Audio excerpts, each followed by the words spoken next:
Jihan sampai rumah maghrib. Kedatangan sudah disambut oleh kedua anaknya yang sudah memakai perlengkapan salat lengkap.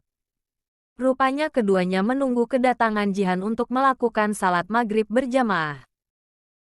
Jihan yang merasa tidak enak hati karena datang terlambat langsung memeluk keduanya dan meminta maaf.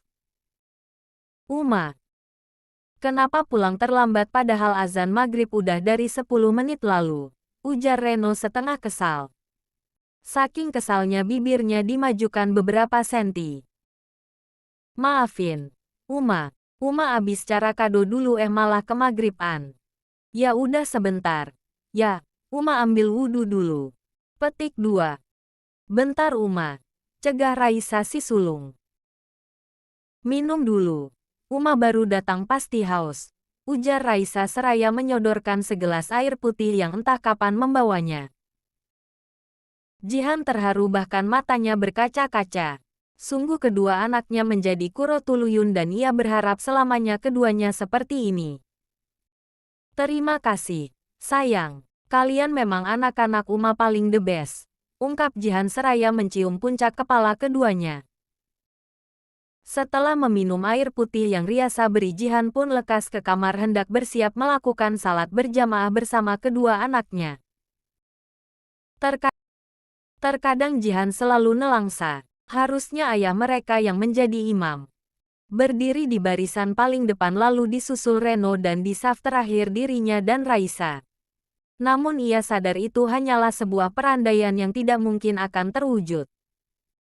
Selesai salat bersama, Jihan menyampaikan undangan dari Bu Widya, yang mana mereka bertiga diundang untuk merayakan hari ulang tahun cucunya.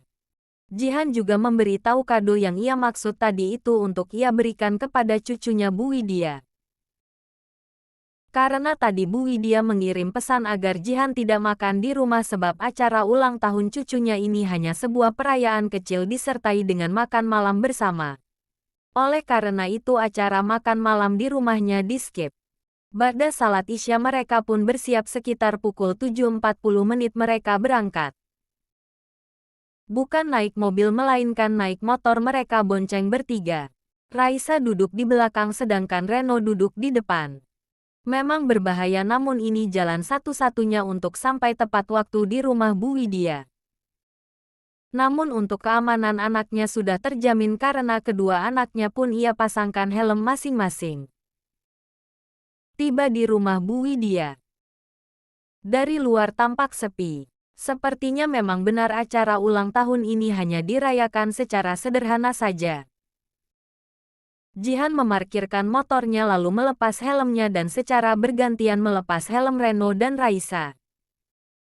Dengan saling bergandengan tangan ketiganya berjalan mendekat ke arah pintu lalu membunyikan bel.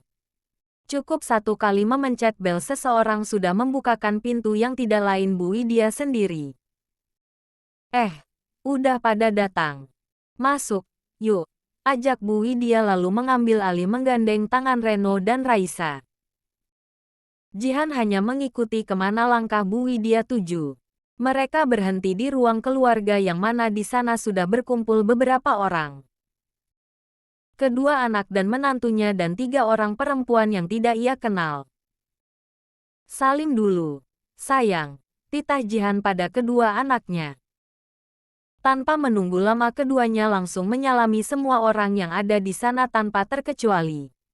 Dan sepertinya mereka begitu menyukai Reno dan Raisa. Anak-anak baik, ucap Desi yang Jihan tahu anak pertama Bu Widya yang di Jakarta. Bu, sepertinya aku suka mereka, ungkap Desi kemudian. Semua mengiyakan. Jihan yang tidak paham hanya bisa terdiam. Sepertinya acara makan malamnya sedikit terlambat. Orang yang ulang tahunnya belum juga pulang. Maaf atas ketidaknyamanannya. Ya Jihan, sesal Bu Widya. Jihan menjawab seraya tersenyum. Tidak apa-apa, Bu. Petik 2. Assalamualaikum. Petik 2.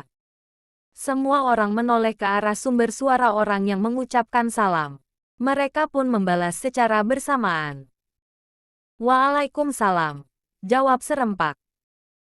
Nah, itu dia yang ulang tahun datang. Petik 2. Jihan terkejut saat tahu siapa cucu yang Bu Widya maksud yang saat ini sedang berulang tahun. Ya Allah,